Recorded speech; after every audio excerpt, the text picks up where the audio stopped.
Shalom, saudara-saudari terkasih, sidang jemaat yang diberkati Tuhan.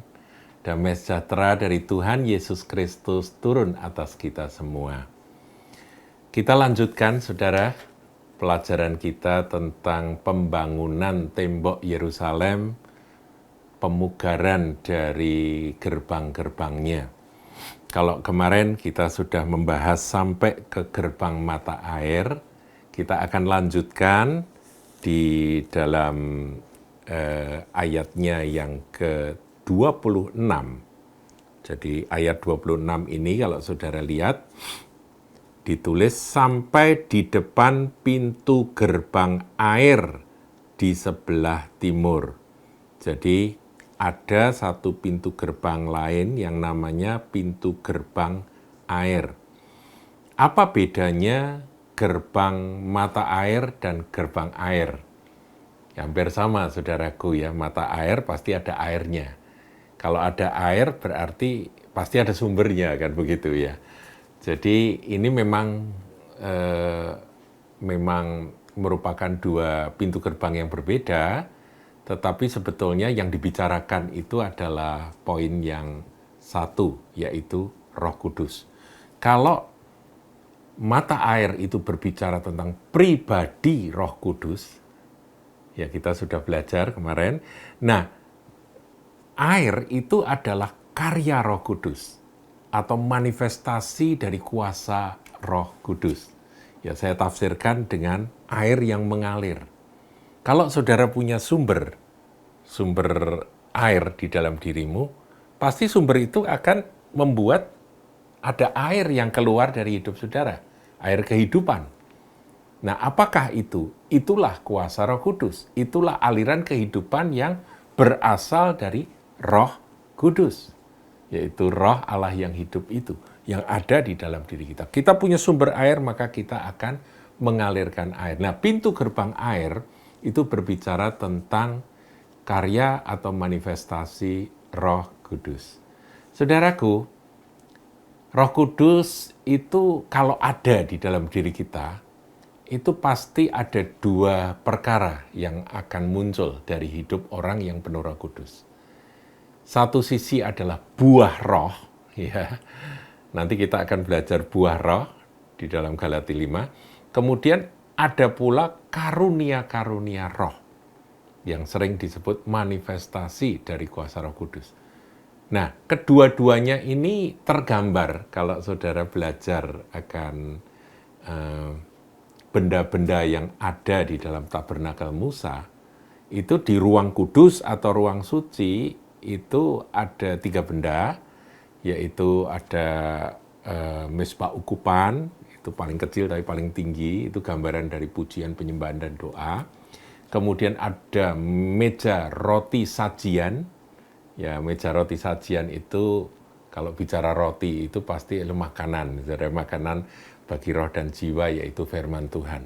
Dan memang di situ para imam menyusun akan 2 tumpuk roti di atas meja itu, sebelah kiri ada 6, sebelah kanan ada 6. Ya, kalau orang menafsirkan, kenapa 6? Karena kita punya kitab jumlahnya 66 kitab. Tapi 6 juga gambaran dari manusia. Jadi manusia akan dikenyangkan oleh roti hidup yang turun dari sorga. Yesus Kristus adalah firman Allah. Jadi roti sajian, meja roti sajian itu berbicara arti rohaninya adalah firman Tuhan yang mengenyangkan roh dan jiwa kita. Kemudian ada satu benda lagi, yaitu kandil, saudara, atau 7 lampu, ya 7 dian atau 7 lampu yang ada pada satu kaki dian dengan 7 lampunya. Yang kalau dalam bahasa yang kita kenal, yaitu orang-orang Israel menyebut itu menorah, saudara. Menorah itu kan bentuknya kan begini. Nah, kalau saudara perhatikan di dalam Keluaran 37 ayat yang ke-19, kita lihat aja, saudaraku, supaya kita punya gambaran bahwa Tuhan itu detail dan apa yang ada di dalam perjanjian lama, sebab kaki Dian dengan 7 lampu itu gambaran dari Roh Kudus. Di dalam Keluaran 37 ayat 19 dikatakan demikian, saudaraku. Ini menarik ya, membuat kandil ini, judul perikopnya. Ayat 19, 3 kelopak yang berupa bunga badam pada cabang yang satu, dengan tombol dan kembangnya, dan 3 kelopak yang serupa pada cabang yang lain. Jadi kiri kanan itu ada 3 kelopak, saudaraku. Jadi tiap cabang itu 3 kelopak, kemudian dan 3 kelopak yang serupa pada cabang yang lain dengan tombol dan kembangnya. Demikian juga dibuat ke-6 cabang yang timbul dari kandil itu. Nah, 6 cabang dari kandil, saudaraku, kiri dan kanan itu cabangnya, saudara. Ini masing-masing ada 3 kelopak. 3 kelopak, 3 kelopak. Kalau dijumlah yang kanan ini ada 9 kelopak. Sebelah kiri juga ada 9 kelopak.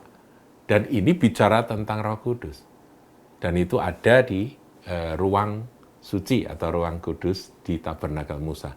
Nah, saudara, apa maksudnya? Maksudnya, kalau kita lihat di dalam perjanjian baru, karena Roh Kudus itu kan sang penulis sejati ya, sejatinya itu penulis, pengarang dari Alkitab ini kan Roh Kudus melalui hamba-hamba Tuhan yang dipakainya.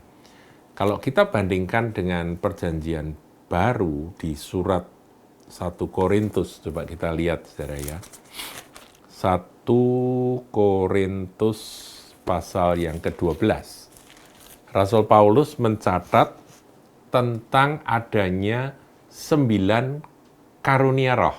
Nah, ini saya bicara karunia dulu, saudaraku ya. Cabang yang sebelah satunya, cabang yang satunya nanti adalah buah roh. Yang juga tercatat ada 9 buah roh. Saya bacakan di 1 Korintus 12 ayat yang ke-7. Tetapi kepada tiap-tiap orang dikaruniakan penyataan roh untuk kepentingan bersama. Saudara, kita harus pegang dulu ya, bahwa semua manifestasi penyataan roh itu untuk kepentingan tubuh Kristus. Bukan untuk kepentingan kelompok tertentu atau pribadi saja, tapi untuk bersama. Kemudian ayat 8, nah ini mulai ada daftar dari karunia-karunia tersebut. Sebab kepada yang seorang roh, jadi pribadi Roh Kudus itu disebut roh, memberi karunia untuk berkata-kata dengan hikmat, dan kepada yang lain roh yang sama memberikan karunia berkata-kata dengan pengetahuan, kepada yang seorang roh yang sama memberikan iman, dan kepada yang lain ia memberikan karunia untuk menyembuhkan, kepada yang seorang roh memberi kuasa untuk mengadakan mukjizat, dan kepada yang lain ia memberikan karunia untuk bernubuat, dan kepada yang lain lagi ia memberikan karunia untuk membedakan bermacam-macam roh.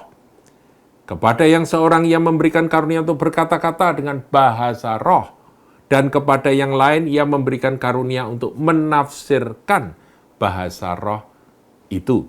Ayat 11, tetapi, perhatikan ya, tetapi semuanya ini dikerjakan oleh roh yang satu.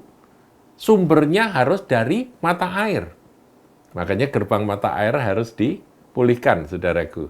Nah, kalau pintu gerbang air ini berbicara tentang penyataan atau manifestasinya. Karunia-karunianya, tetapi sumbernya harus tetap dari pribadi Roh Kudus. Ya, roh yang satu, yang sama, yang memberikan karunia pada tiap-tiap orang secara khusus seperti yang dikehendakinya. Sesuai dengan kehendak Tuhan, maka bekerjalah akan bermacam-macam karunia tersebut. Memang Rasul Paulus menuliskan akan karunia-karunia ini, kalau kita jumlah itu ada 9, saudaraku. Makanya tadi cocok dengan cabang yang sebelah satu, yaitu ada 6 ini ya, kelopak itu ya. Ada 9 kelopak ya, karena 3, 3, 3 ya.